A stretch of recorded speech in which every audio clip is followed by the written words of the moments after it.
What's up guys, OJ here, welcome back to another video. Today we're going to be talking about custom built Nintendo Switch third-party games versus the impossible ports and just regular ports out there, because I put up a post on Twitter talking about how I'll take these custom built Nintendo Switch third-party games that we're getting that are performing very well on the platform, and I kind of jokingly said over crusty ports, and some people took that as I think that all ports on the Nintendo Switch are crusty, and that is not the case. There are crusty ports on the Nintendo Switch, and there are very good ports, and there are kind of like everything in between, right? So let's go ahead and break down what I'm talking about first here about these custom built Nintendo Switch games.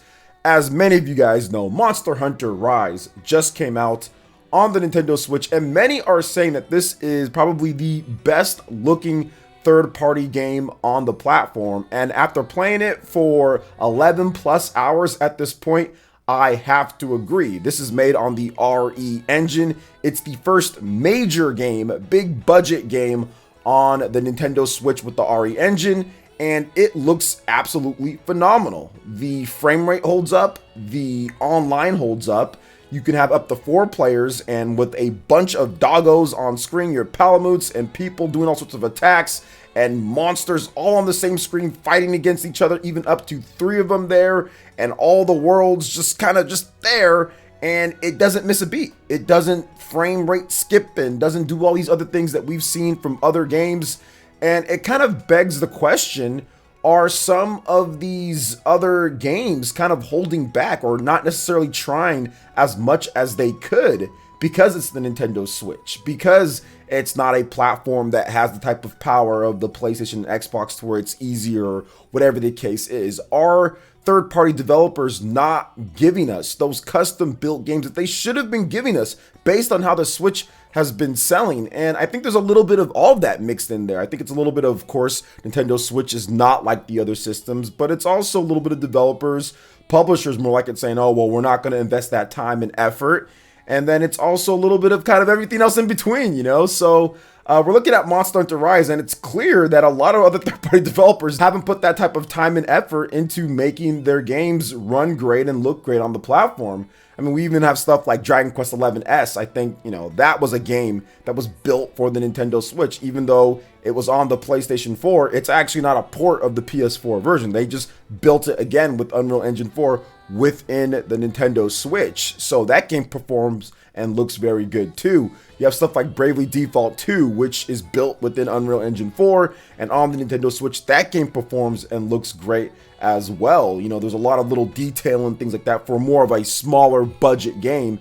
It looks really good. Stuff like Octopath Traveler, obviously Project Triangle Strategy, these games custom built for Switch that perform well and look good and just, you know, keep fans happy when it comes to it. Even games like Monster Hunter Stories 2, which is coming out, you know, this summer, that's looking phenomenal on the Nintendo Switch already. And based off of what we've seen with Monster Hunter Rise, Monster Hunter Stories 2 looks like it's going to be impressive as well for the turn-based RPG type of thing. Now, there's always one game whenever I talk about Nintendo Switch third-party games and well-built, custom-built for the system. People always say that I forget Astral Chain. I think you guys are forgetting that Astral Chain is not a third-party game. It's a first-party game. Nintendo owns the IP, Nintendo publishes the IP, and they're the ones who control who develops it and the amount of money and time. This is about third-party developers that are taking the initiative to actually make a game custom built. Nintendo took the initiative to make a game with another developer. I mean, that's the same thing as a first-party game. So I don't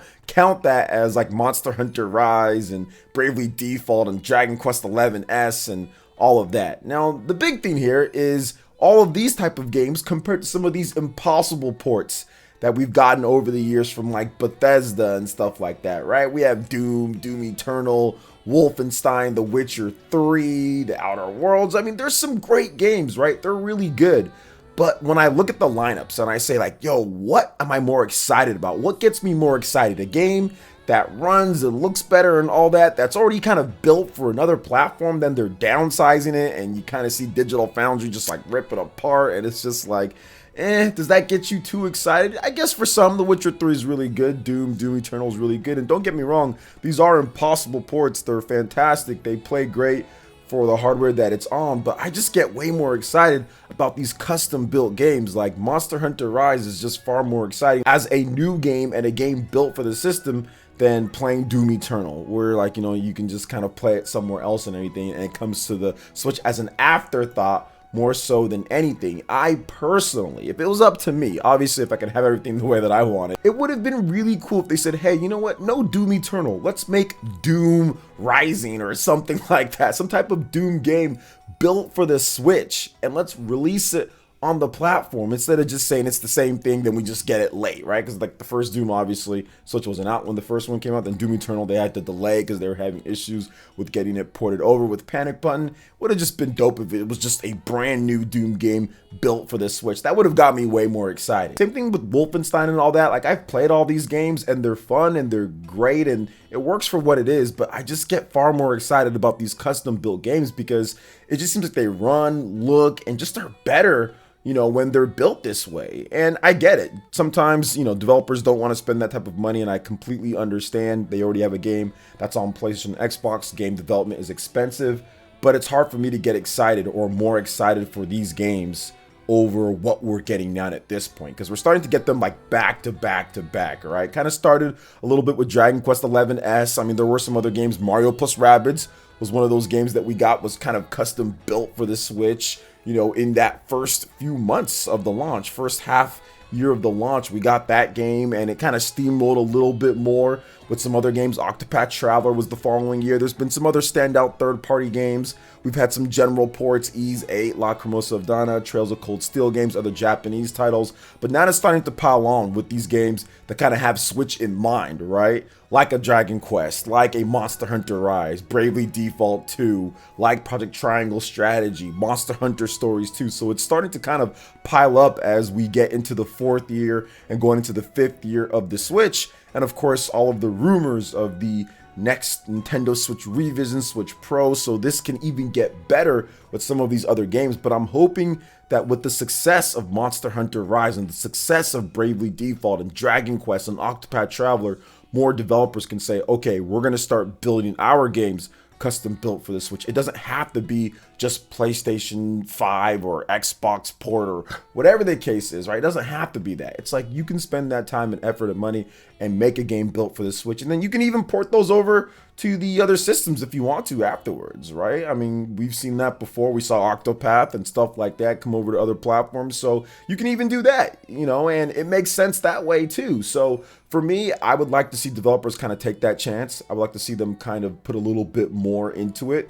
I mean, it's all great getting the ports. I mean, and I like them. Like I said, there are a lot of good general ports like I talked about, right? There's a lot of good indie PC games that kind of come first on the Nintendo Switch, right? So like Hollow Knight and SteamWorld Dig 2, Hades, and then those games are probably going to end up on other platforms or already have ended up on other platforms. So that makes sense too, you know, but for me, I would love to see kind of more of a mix of these custom built Nintendo Switch games, along with the impossible ports and the general ports and the PC indie games that come over to Switch first because it's a good fit, like Hades and stuff like that. But we need to definitely see more of those custom built games because yes, they'll take more time. Yes, they cost more money, but I think that Monster Hunter Rise's sales and some of the sales of these other games kind of validate what's going on here. And of course, the install base. The install base of the Nintendo Switch is just phenomenal at this point, right? I mean, it's 80 million plus. Nintendo's about to give us their next numbers pretty soon here in April, and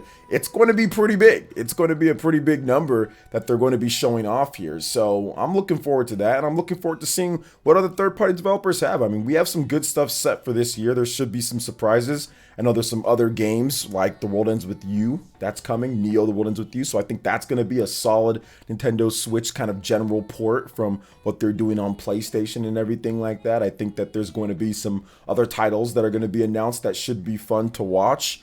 and kind of look at third-party wise. So I'm guessing it's going to be a pretty good year for announcements for the Switch, because a lot of developers have seen that momentum for the past 2 years or year and a half, and they're prepping their games for an announcement this year. So I can see some good stuff happening over the summer, and I can see some announcements maybe at the end of the year too for the following year, because Nintendo Switch is still going to be around then, and I think we'll have that announcement of maybe a Switch revision, which can extend the life out just a bit. So I'm excited to see what comes of it. But yeah, third-party developers, great job so far. I think it's definitely an improvement over what we saw from the Wii U, obviously, at this point. But I do feel that we need to see some developers take a little bit more chances on the Nintendo Switch, and especially Western developers.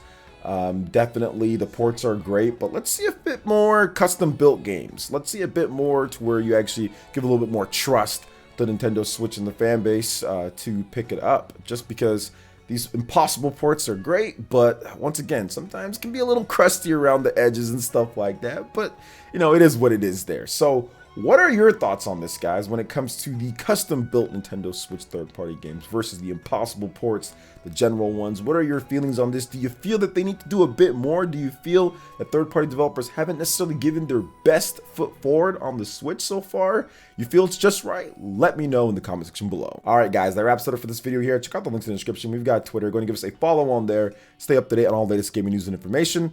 Also, make sure you like, comment, and subscribe, and share this video if you can. Thank you guys so much for watching. We'll catch you for the next one. Peace.